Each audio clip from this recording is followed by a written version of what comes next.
Webinar series में हम अलग अलग समय पे अलग अलग टॉपिक्स पे बात करते हैं, कृषि के अलग अलग विभिन्न विषयों पे बात करते हैं। आज का जो वेबिनार का विषय है वो है सॉइल टेस्टिंग या मृदा परीक्षण। इस विषय पे बात करने के लिए मैंने आमंत्रित किया है अपने सहयोगी डॉक्टर विशव शर्मा जी को। स्वागत है डॉक्टर शर्मा जी। धन्यवाद सर। आज हम बात करेंगे और डॉक्टर शर्मा से ये जानकारी लेंगे कि मृदा परीक्षण कैसे करते हैं, इसका क्या उद्देश्य रहता है, इसका क्या इम्पोर्टेंस रहता है एग्रीकल्चर में, क्या क्या हमको सावधानियां रखनी चाहिए, किस तरह के इसमें उपकरण लगते हैं या इक्विपमेंट लगते हैं, और सबसे महत्वपूर्ण बात कि जब हम सॉइल टेस्टिंग करवा के उसके जो परिणाम है या उसके जो रिजल्ट हमारे पास आते हैं उसको हम अपनी खेती में कैसे यूज करें, कैसे हम अपनी फसलों को न्यूट्रिशन दें, इसके बारे में हम इनसे जानकारी लेंगे। तो डॉक्टर शर्मा, हम शुरू करते हैं अपनी बातचीत। अब सॉइल सैंपल हमने लैब में दे दिया और सॉइल सैंपल के बाद सॉइल टेस्टिंग लैब ने उसको एनालिसिस किया और हमको रिपोर्ट दिया।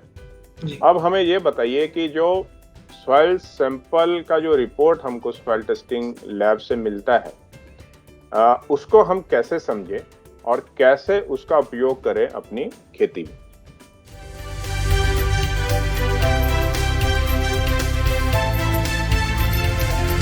जी देखिए, जब भी सॉइल टेस्ट रिपोर्ट आती है उसमें हर पोषक तत्व का एक वैल्यू दिया होता है। जैसे नाइट्रोजन का दिया होगा तो हम उसमें 280 से 560 किलो पर हेक्टेयर को मानते हैं मीडियम रेंज। अगर 280 से कम होगा उसे हम लो मानेंगे, 560 से ऊपर होगा तो हम उसे ज्यादा मानेंगे।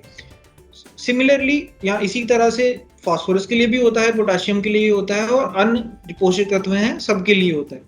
तो किसान को हमेशा ये ध्यान में रखना है कि अगर जो भी पोषक तत्व की वैल्यू अगर तो मीडियम रेंज में है तो जितना रिकमेंडेड डोज है तो किसान को उतना ही डालना है। अगर लो आती है, फॉर एग्जांपल अगर नाइट्रोजन जो है वो कम आ रहा है तो उसको यूरिया 25% ज्यादा डालना है।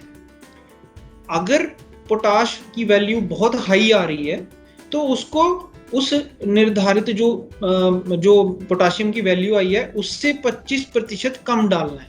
तो इस चीज को समझना बहुत जरूरी है कि लो, मीडियम और हाई कैटेगरी को हम लोग सिंपल, अगर मैं एक लाइन में अगर इसको कंप्लीट करूं तो मीडियम है तो जितना रिकमेंडेड डोज है फर्टिलाइजर का उतना ही डालिए। अगर लो है तो 25% रिकमेंडेड डोज ऑफ फर्टिलाइजर से ज्यादा डालिए और अगर हाई है तो 25% जो रिकमेंडेड डोज ऑफ फर्टिलाइजर है उससे कम डालिए। तो इस तरह से जो भी एनालिसिस होगी उसके अकॉर्डिंग आप फर्टिलाइजर रिकमेंडेशन जो है बना सकते हैं खुद से भी, या ये आप किसी नियरेस्ट या तो जैसे कुछ सेंटर्स रहते हैं, टेस्टिंग सेंटर्स रहते हैं जहाँ रिपोर्ट आती है उसमें ये चीज लिखी होती है, या नियरेस्ट जो केवीके हैं या कोई भी यूनिवर्सिटी है वहां पर जाके भी आप इन चीजों के बारे में जान सकते हैं, अपनी रिपोर्ट को दिखा के उनसे रिकमेंडेशन बनवा सकते हैं।